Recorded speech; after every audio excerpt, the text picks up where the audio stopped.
ദൈവപിതാവിനും ഈശോയ്ക്കും പരിശുദ്ധ അമ്മയ്ക്കും കോടാനുകോടി നന്ദി. എൻ്റെ പേര് റാണി സണ്ണി. ഞാൻ ചങ്ങനാശ്ശേരി തൃക്കടിത്താനത്തുനിന്ന് വരുന്നു. 2018 ഡിസംബർ 19 ഞാൻ ആദ്യമായിട്ട് ഉടമ്പടി എടുത്തത്. ഉടമ്പടി എടുത്ത് ആദ്യ 90 ദിവസം കഴിഞ്ഞപ്പോൾ തന്നെ എനിക്കൊരു സർജറി ഉണ്ടായിരുന്നു, ഫേഷ്യൽ പാലസി. അതിനെക്കുറിച്ച് ഞാൻ 2019 മെയ് 6 ഈ എൽത്താരയിൽ സാക്ഷ്യം പറഞ്ഞതാണ്. ബാക്കി കിട്ടിയ അനുഗ്രഹങ്ങളുമൊക്കെ സാക്ഷ്യപ്പെടുത്തി. 5ാമത് പുതുക്കണ്ട വന്നപ്പോൾ ഇവിടെ കൊറോണയായിപ്പോയി, എനിക്ക് വരാൻ പറ്റിയില്ല. പിന്നെ 2021 ഒക്ടോബർ മാസത്തിലാണ് ഞാൻ ഉടമ്പടി പുതുക്കാൻ വരുന്നത്. ഞാൻ താമസിച്ചുകൊണ്ടിരുന്നത് തിരുവനന്തപുരം CRPF പള്ളിപ്പുറം ക്വാർട്ടേഴ്സിലാണ്. ഹസ്ബൻഡ് CRPFിലാണ്. ഞങ്ങൾക്ക് സ്വന്തമായൊരു വീടില്ലായിരുന്നു.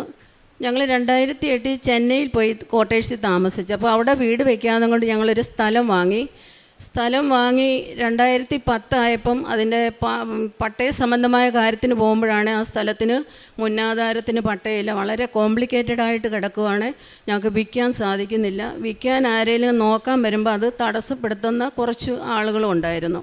ഹസ്ബൻഡ് അവിടെ നിന്ന് സ്ഥലം മാറിപ്പോയി. ഞങ്ങൾ തിരിച്ച് ചങ്ങനാശ്ശേരി വന്ന് താമസിച്ചു. അപ്പോൾ ഞങ്ങൾക്ക് സ്ഥലത്തെക്കുറിച്ച് ഒന്നും ചെയ്യാൻ പറ്റുന്നില്ല. അങ്ങനെ 2018 ഞാൻ തിരുവനന്തപുരം ക്വാർട്ടേഴ്സിലേക്ക് പോവുകയാണ് ചങ്ങനാശ്ശേരിയിൽ നിന്ന്. അവിടുന്ന് ഞാൻ ഇവിടെ വരുന്നത്. എനിക്ക് ചങ്ങനാശ്ശേരി വെച്ച് ഇവിടെ വരാൻ സാധിച്ചില്ല. ഞാൻ ഓർത്തത് ദൂരെ കൂടുതലുള്ള സ്ഥലമായിരിക്കും. അങ്ങനെ തിരുവനന്തപുരത്തു നിന്ന് ഞാനിവിടെ വന്ന് പ്രാർത്ഥിക്കുകയും ഉടമ്പടി എടുക്കുകയും ചെയ്തു. 2021 ഞാൻ അച്ഛനെ വന്ന് നവംബർ മാസത്തിൽ കണ്ട് അച്ഛനോട് ഇങ്ങനെ കാര്യം പറഞ്ഞു. സ്ഥലം വയ്ക്കാൻ പറ്റുന്നില്ല അച്ഛാ, അതിന് റേറ്റ് ഒട്ടും കിട്ടുന്നുമില്ല എന്ന് പറഞ്ഞു. അപ്പോൾ അച്ഛൻ അൾത്താരയിൽ പ്രാർത്ഥിച്ചിട്ട് വന്ന് പറഞ്ഞു, നിനക്ക് സ്ക്വയർ ഫീറ്റിന് 1000 രൂപ വെച്ച് കിട്ടുമെന്ന് പറഞ്ഞു. അങ്ങനെ ഞങ്ങൾക്ക് 2022 നവംബർ 9 ആ സ്ഥലം അത്ഭുതകരമായിട്ട് അച്ഛൻ പറഞ്ഞ റേറ്റിൽ തന്നെ വിൽക്കാൻ പറ്റി. പിന്നെ ഞങ്ങളുടെ പ്രശ്നം, ഒരു ഭവനം ഞങ്ങൾക്ക് സ്വന്തമായിട്ടില്ലായിരുന്നു.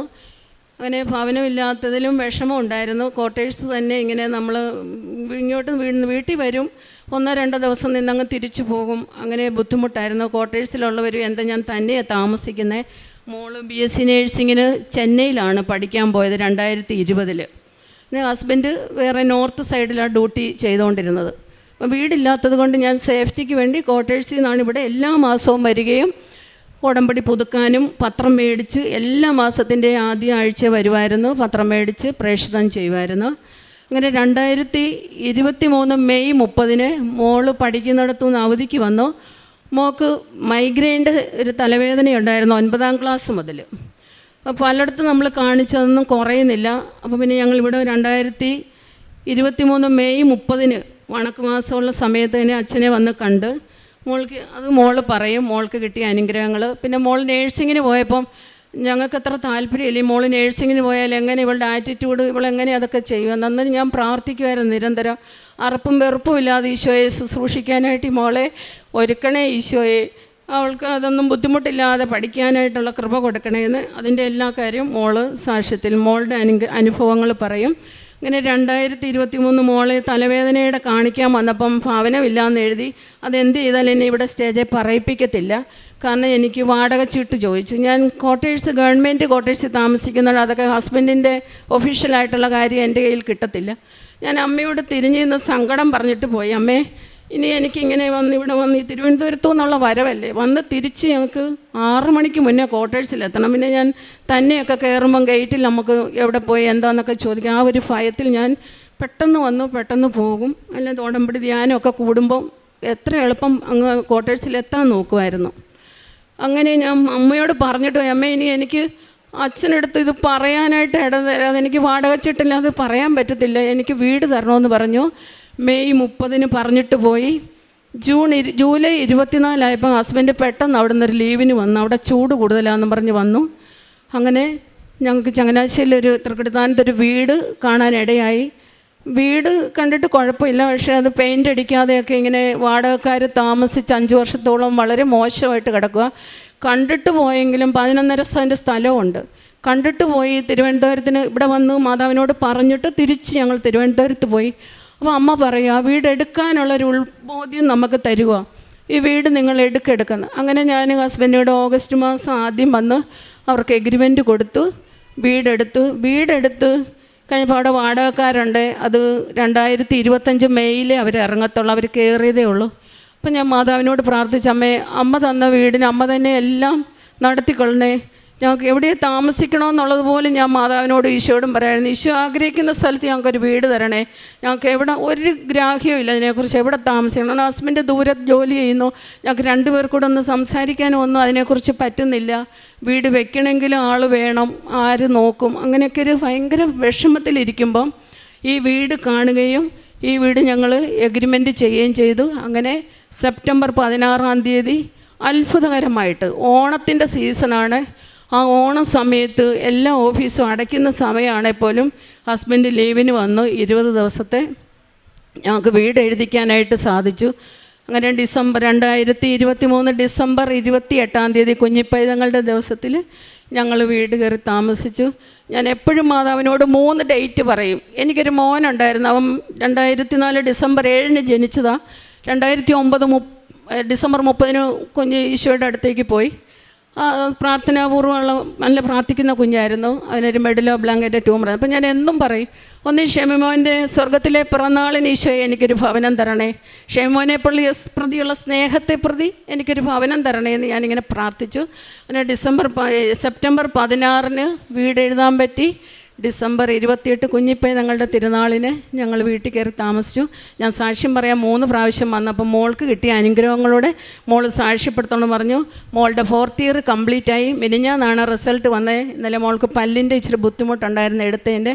അതുകൊണ്ട് ഇന്ന് തന്നെ മോൾ വന്ന് സാക്ഷ്യം പറയുന്നു ഈശോ തന്ന ഈ അനുഗ്രഹത്തിന്. പിന്നെ കിണറ്റിൽ വെള്ളം, വീട് എടുത്തു കഴിഞ്ഞപ്പോഴാണ് ഓട്ടോ പിടിച്ച് വീട്ടിലേക്ക് വരുമ്പോഴാണ് ഓട്ടോക്കാർ പറയും, അയ്യോ ഈ വീട് നിങ്ങളാണോ എടുത്തത്, ഇവിടെ വെള്ളമില്ലാത്ത കിണറാ, ഇവിടെ ഡിസംബർ തൊട്ട് വെള്ളം അടിക്കേണ്ടതാണെന്ന് പറഞ്ഞു. ഞാൻ വന്നേ പിന്നെ മാതാവിൻ്റെ ഉപ്പും തൈലവും തേനും ഇട്ട് പ്രാർത്ഥിച്ചു. കിണറ്റിലെ വെള്ളം ഇവിടെ കൊണ്ടുവന്ന് മാതാവിൻ്റെ അടുത്ത് പ്രാർത്ഥിച്ച് തിരിച്ചു പോയി. എനിക്ക് 2 വർഷവും തക്ക സമയത്ത് മഴ തന്ന് കിണറ്റിൽ ആവശ്യത്തിന് വെള്ളമുണ്ട്, ഒന്നിനും ഒരു കുറവില്ലാതെ നല്ല സൗകര്യത്തോടു കൂടി ഒരു വീട്, ഞങ്ങൾക്ക് ഉതകുന്ന ഒരു വീട് ഈശോ തന്ന അനുഗ്രഹിച്ച് ഈശോയ്ക്കും അമ്മ മാതാവിനും കോടാനുകോടി നന്ദി അർപ്പിക്കുന്നു. ഈ മോളുടെ സാക്ഷ്യം മോൾ പറയും. Praise the Lord. എൻ്റെ പേര് ഷാരോൺ. ഞാൻ ചെന്നൈയിലാണ് BSc നഴ്സിംഗ് പഠിച്ചത്. മെയ് 30 2023 എനിക്ക് ഈ മൈഗ്രെയിൻ ആയതുകൊണ്ട്, മൈഗ്രെയിൻ ഉള്ളവർക്കറിയാം, വെട്ടം, ഇങ്ങനെ മണം, എനിക്ക് ഭയങ്കര ബുദ്ധിമുട്ടായിരുന്നു. അപ്പോൾ കിംസിൽ നിന്ന് അവർ എനിക്ക് സെഡേറ്റീവ് മെഡിസിൻസാണ് തന്നെ. അപ്പോൾ രാത്രി എടുത്താൽ ഞാൻ ഒരു ഉച്ചയാകുമ്പോഴായിരിക്കും എണ്ണീക്കുന്നത്.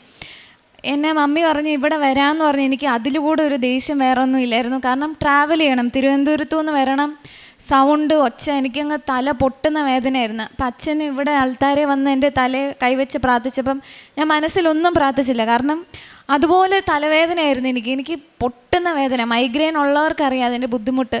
ഞാൻ ശരിക്കും ഒന്നും പ്രാർത്ഥിച്ചില്ല. എൻ്റെ മനസ്സിൽ ഞാൻ, ദൈവമേ അങ്ങേക്ക് ഇഷ്ടമുള്ളതുപോലെ, അന്ന് ഞാൻ എക്സാം കഴിഞ്ഞ് നിൽക്കുക, ഞാൻ മനസ്സിൽ പറഞ്ഞതുപോലെ അങ്ങേക്ക് എന്താണോ ഇഷ്ടം അതുപോലെ അങ്ങ് ആക്കി തരണേന്ന് ഞാൻ പ്രാർത്ഥിച്ച് ഇവിടുന്ന് വീട്ടിൽ ചെന്ന്, എൻ്റെ മനസ്സിൽ ഇതുണ്ട്. ഞാൻ അന്ന് രാത്രി മരുന്ന് കഴിച്ചില്ല. അന്നേരം എൻ്റെ മനസ്സിൽ ഇങ്ങനെ ഡൗട്ട് വെക്കുക, ചിലപ്പോൾ നാളെ വരുമായിരിക്കും എന്ന് ഓർത്ത് ഇങ്ങനെ നിൽക്കുക. പിറ്റേ ദിവസവും ഞാൻ മരുന്ന് കഴിച്ചില്ല. അന്നേരം പിന്നെ അമ്മയോട് പറയണമല്ലോ, കാരണം അമ്മ വന്ന് എന്നെ കൊണ്ടുവന്നിട്ട് ഞാനിങ്ങനെ എൻ്റെ മനസ്സിലുണ്ട് തലവേദന വരുന്നില്ലല്ലോ. കാരണം അതിനു മുന്നേ ഞാൻ പല പ്രാവശ്യവും പള്ളി കുർബാനയുടെ ഇടയ്ക്ക് ഒരു കാരണവുമില്ലാതെ, കാരണം ഫാനുണ്ട്, ആൾക്കാരും അത്രയില്ല, ഒരു റീസണും ഇല്ലാതെ ഞാൻ പല പ്രാവശ്യം തല ഇറങ്ങി വീണിട്ടുണ്ട് ഈ വേദന കാരണം കുർബാനയുടെ ഇടയിലൊക്കെ. എന്നിട്ട് ഇവിടെ വന്ന് പ്രാർത്ഥിച്ചതിൻ്റെ ഫലമായി മെയ് 30 2023 ആ ഒരു 3 ദിവസം ഞാൻ കഴിച്ച മരുന്നേ ഉള്ളൂ. പിന്നെ തിരിച്ച് ഹോസ്റ്റലിൽ പോകാൻ ഞാനൊരു 6 മാസത്തെ ബൾക്ക് മരുന്നാണ് കിംസിൽ നിന്ന് വാങ്ങിച്ചുകൊണ്ട് പോയത്. ഇന്നേ വരെ ഞാൻ മരുന്ന് കഴിച്ചിട്ടില്ല. പിന്നെ നഴ്സിംഗ് ആയതുകൊണ്ട് അറിയാം, എനിക്ക് ഈ മൈഗ്രെയിൻ ഉള്ള കാരണം കുറേ കെയർ സ്റ്റഡിയും കെയർ പ്ലാനും ഉറക്കൊളിച്ചും 12 hours ഡ്യൂട്ടിയൊക്കെ ഉണ്ട്. ഇത് കഴിഞ്ഞ് ഞാൻ പോയിട്ട് ഞാൻ 3-4 ദിവസം 24/7 എനിക്ക് ഡ്യൂട്ടിയായി എഴുതാനുണ്ടായി. 3 ദിവസമൊക്കെ ഉറങ്ങാതിരുന്നിട്ടുണ്ട്. എന്നിട്ട് പോലും എനിക്ക് തലവേദന വന്നിട്ടില്ല. ഇപ്പം എൻ്റെ വിഷ്ഡം ടീത്ത് 2 എണ്ണം എടുത്തു. ഇപ്പം ഇതെടുത്തിട്ട് ഇവിടെ 3 സ്റ്റിച്ച് ഉണ്ട്. ഞാൻ എടുത്തതേ ഉള്ളൂ. നല്ല അടിവാഴത്തിൽ നിന്ന് തോണ്ടി അവരെടുത്തത്. എന്നിട്ട് പോലും എനിക്ക് തലവേദനയില്ല.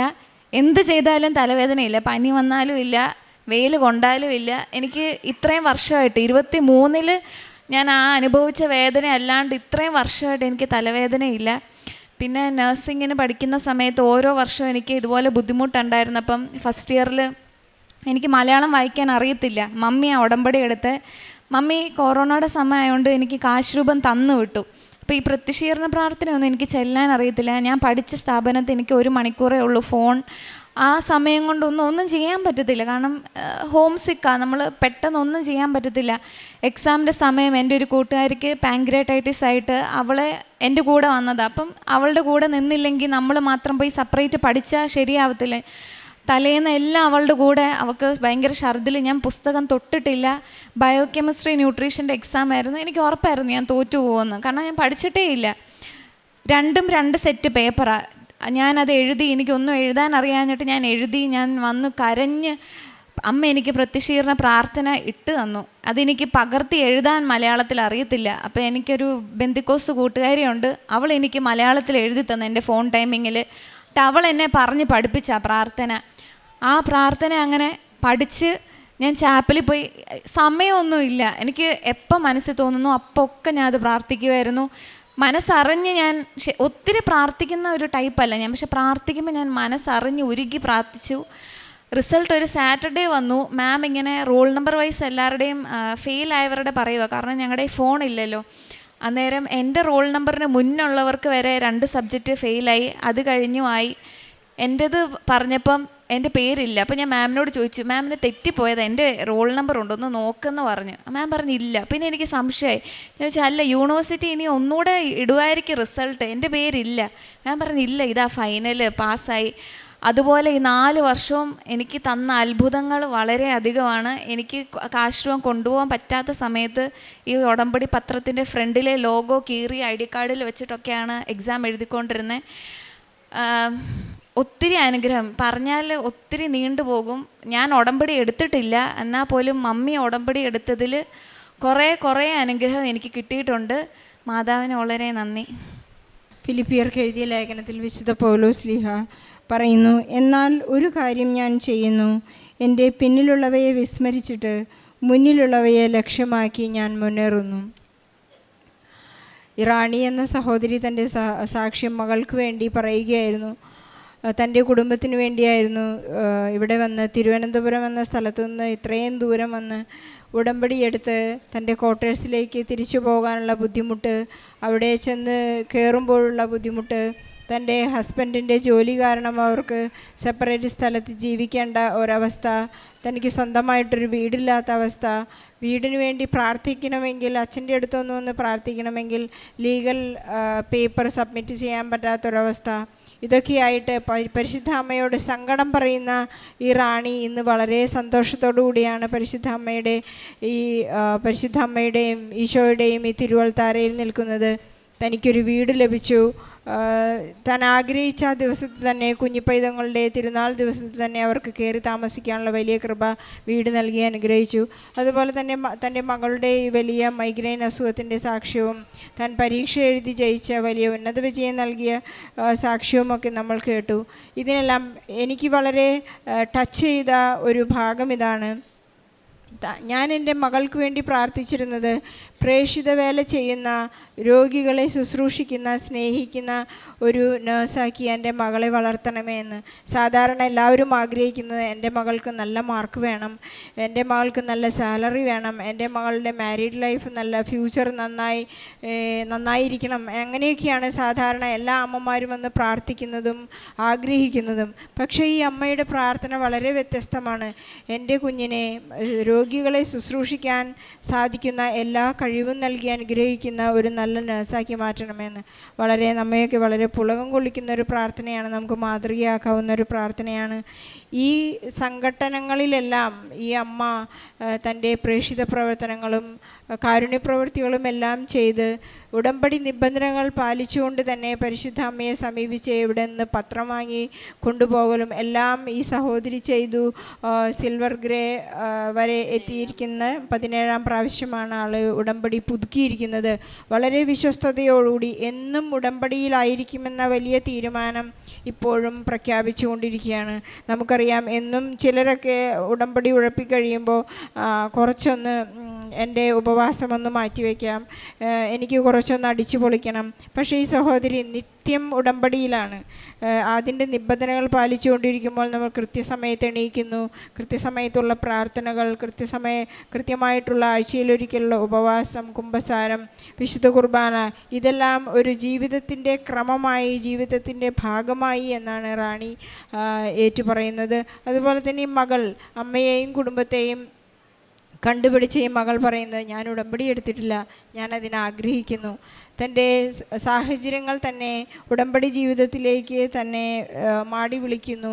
പരിശുദ്ധ അമ്മയോടുകൂടി ആയിരിക്കുമ്പോഴുള്ള ആ സ്നേഹവും സന്തോഷവും ഏറ്റുപറയാൻ പറ്റിയ ജീവിത സാഹചര്യമാണ് ഉടമ്പടി എന്ന് പറയുന്നു. ജോസഫ് അച്ഛൻ്റെ എല്ലാ പ്രബോധന ക്ലാസ്സുകളിലും പ്രസംഗങ്ങളിലുമൊക്കെ നമ്മൾ കേട്ടുകൊണ്ടിരിക്കുന്നു. ഉടമ്പടിയിലായിരിക്കുമ്പോൾ നമുക്ക് നാച്ചുറലായി വരുന്ന സ്വാഭാവിക വ്യത്യാസങ്ങൾ, എനിക്ക് ക്ഷമിക്കാൻ സാധിക്കുന്നില്ലായിരുന്നു, എനിക്ക് അഹങ്കാരമുണ്ടായിരുന്നു, എനിക്ക് സ്വാർത്ഥതയുണ്ടായിരുന്നു, ഞാൻ മറ്റുള്ളവരോട് സംസാരിക്കില്ലായിരുന്നു, ഞാൻ മറ്റുള്ളവരെ അവഗണിക്കുമായിരുന്നു. ഇന്ന് അതെല്ലാം മറിച്ച് എൻ്റെ ജീവിതത്തിലേക്ക് കടന്നു വരുന്നു. ഈശോ നിറയുന്നു എന്നുള്ളതിൻ്റെ വലിയൊരു തെളിവാണ്.